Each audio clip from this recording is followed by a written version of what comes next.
నమస్తే BCC news కి స్వాగతం. నేటి ముఖ్యాంశాలు. గంజాయి తరలిస్తున్న అంతర్రాష్ట్ర ముఠా అరెస్ట్.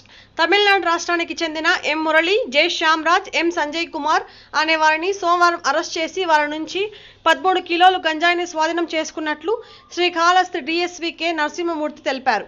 ఒరిస్సా రాష్ట్రం నుండి తమిళనాడుకు రాష్ట్రంలోని అంబత్తూర్ ప్రాంతానికి గంజాయి తరలిస్తున్న ముఠా సభ్యులు శ్రీకాళహస్తి ఎంజీఎం ఆసుపత్రి సర్కిల్ వద్ద చెన్నై వెళ్లే బస్సు కోసం ఎదురు చూస్తూ ఉండగా వారిని పట్టుకున్నారు.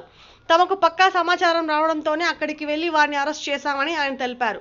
అరెస్ట్ అయిన ముద్దాయిలపై తమిళనాడులో పలు క్రిమినల్ కేసులు ఉన్నట్లు తెలిసింది. పారిపోయిన మరో 2 నిందితులను పట్టుకునే దిశగా ప్రత్యేక బృందం ఏర్పాటు చేసినట్లు తెలియజేశారు. ఈ కేసులో ప్రత్యేక శ్రద్ధ కనుపరిచిన 2 town CID Nagarjuna Reddy, SI Parthasarathi సిబ్బంది బాలకృష్ణ, శ్రీనివాసులు, సుబ్రహ్మణ్యం, నందకుమార్, ప్రవీణ్, సుధాకర్, రేగాలను జిల్లా ఎస్పీ హర్షవర్ధన్ రాజు అభినందించినట్లు తెలియజేశారు. ఇన్స్పెక్టర్ నాగార్జునరెడ్డి వారికి క్రెడిబుల్ ఇన్ఫర్మేషన్ అంటే వీళ్ళు పలానా చోట ఉన్నారు అని చెప్పేసి ఇన్ఫర్మేషన్ రావడంతో మా ఇన్స్పెక్టర్ గారు వారి సిబ్బంది ఎంజిఎం హాస్పిటల్ దగ్గర సర్ప్రైజ్ చేయగా అక్కడ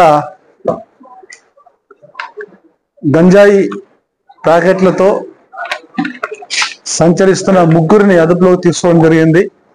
వారి పేర్లు మురళి, శ్యామరాజ్, సంజయ్ కుమార్ అను వీరు తమిళనాడు రాష్ట్రం చెన్నై సమీపంలో అంబత్తూరుకు చెందిన వాళ్ళు. వీరి వద్ద నుండి దాదాపు 13 కిలోల గంజాయిని స్వాధీనం చేసుకోవడం జరిగింది. వీరిని విచారిస్తే ఇంకా సురేష్ అనే వ్యక్తి పేరు కూడా బయటపడింది.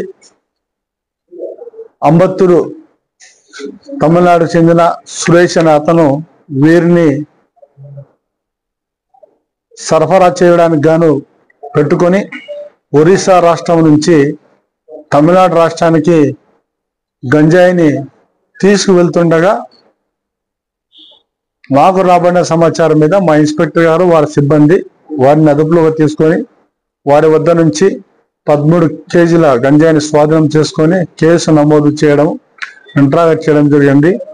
వారు ఎన్డీపీఎస్ యాక్ట్ కింద నేరం చేశారు కాబట్టి వారిని అరెస్టు చేయడం, వారిని ఈరోజు రిమాండ్కు పంపడం జరుగుతున్నది.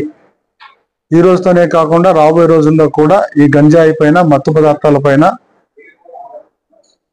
ప్రత్యేక నిఘా పెట్టడం జరుగుతుంది. ఎక్కడ కూడా దీని ఆనవాళ్ళు లేకుండా చేయడానికి మా వంతుగా మేము ప్రయత్నం చేస్తున్నాము.